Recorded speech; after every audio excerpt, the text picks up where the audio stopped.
नमस्कार, मेरा नाम कनन है और आप देख रहे हैं डार्क लिट स्पाई।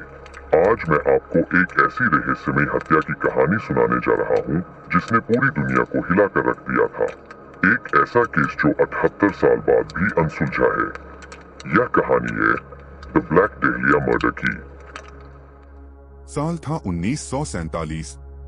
अमेरिका के लॉस एंजलिस शहर में एक ऐसी घटना घटी जिसने पूरे देश को हिलाकर रख दिया। एक 22 साल की युवती की बेरहमी से हत्या कर दी गई। उस युवती का नाम था एलिजाबेथ शॉर्ट, लेकिन पूरी दुनिया उसे जानती है ब्लैक डाहलिया के नाम से। एलिजाबेथ शॉर्ट का जन्म 29 जुलाई 1924 को मैसाचुसेट्स में हुआ था। उनका बचपन कठिनाइयों से भरा रहा।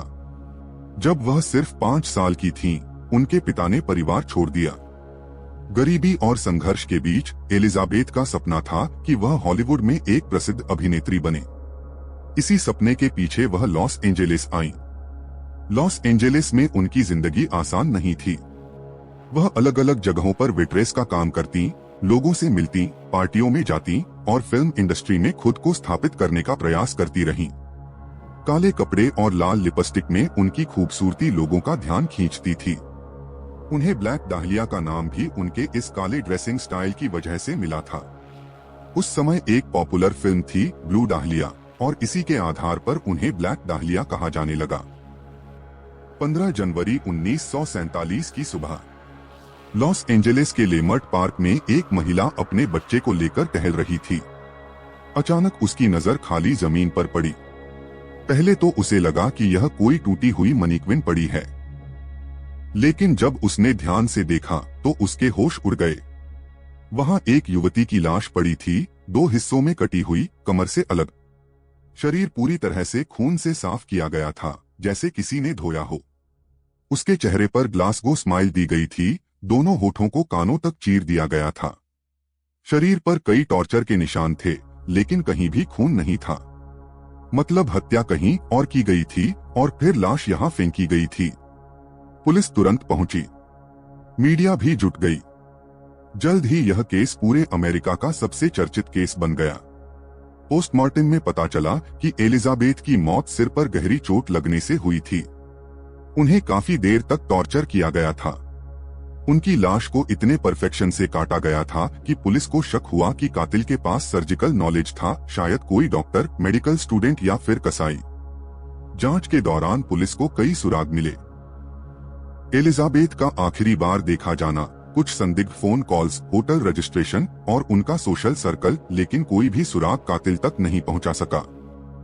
सोचिए, एक 22 साल की लड़की जिसने बड़े सपने लेकर लॉस एंजलिस का रुख किया था, उसकी ऐसी दर्दनाक मौत। मीडिया ने इस केस को सनसनीखेज बना दिया। उनके बारे में उल्टी सीधी बातें छापी गईं कि वह पार्टी गर्ल थी या गैंगस्टर्स के साथ थी। लेकिन सच ये था कि वह सिर्फ एक साधारण लड़की थी जिसके सपने थे। इस केस में 150 से ज्यादा संदिग्धों से पूछताछ हुई। कई लोगों ने झूठी कन्फेशन भी दी। कुछ ने सिर्फ पब्लिसिटी के लिए कहा कि मैंने ब्लैक डाहलिया को मारा है। लेकिन असली कातिल कौन था, इसका कोई ठोस सबूत नहीं मिला। कुछ थ्योरीज कहती हैं कि यह मर्डर डॉक्टर जॉर्ज हॉल्टन ने किया, जो एक सर्जन थे और जिनका बेटा खुद ये दावा करता रहा। कुछ थ्योरीज में पुलिस इन्वेस्टिगेटर, हॉलीवुड के डायरेक्टर्स और serial killer Jack the Ripper की स्टाइल की भी तुलना करती हैं। लेकिन आज 78 साल बाद भी यह केस अनसुलझा है। ब्लैक डाहलिया मर्डर आज भी दुनिया के सबसे रहस्यमयी अनसुलझे मर्डर केस में गिना जाता है। एलिजाबेथ शॉर्ट की कहानी हमें यह याद दिलाती है कि ग्लैमर की चमक के पीछे छुपा अंधेरा कितना भयावह हो सकता है। शायद सच कभी सामने न आए, लेकिन आज भी लॉस एंजलिस की सड़कों पर जब भी कोई ब्लैक ड्रेस में लड़की दिखती है तो लोग कहते हैं, वो देखो, ब्लैक डाहलिया जा रही है। अगर आपको यह केस रोचक लगा तो सब्सक्राइब कीजिए डार्क लिट स्पाई को ऐसे ही अनसुलझे, डरावने और रहस्यमयी केस सुनने के लिए। मैं हूं कनन, मिलते हैं अगले केस के साथ। तब तक सतर्क रहें और सावधान रहें।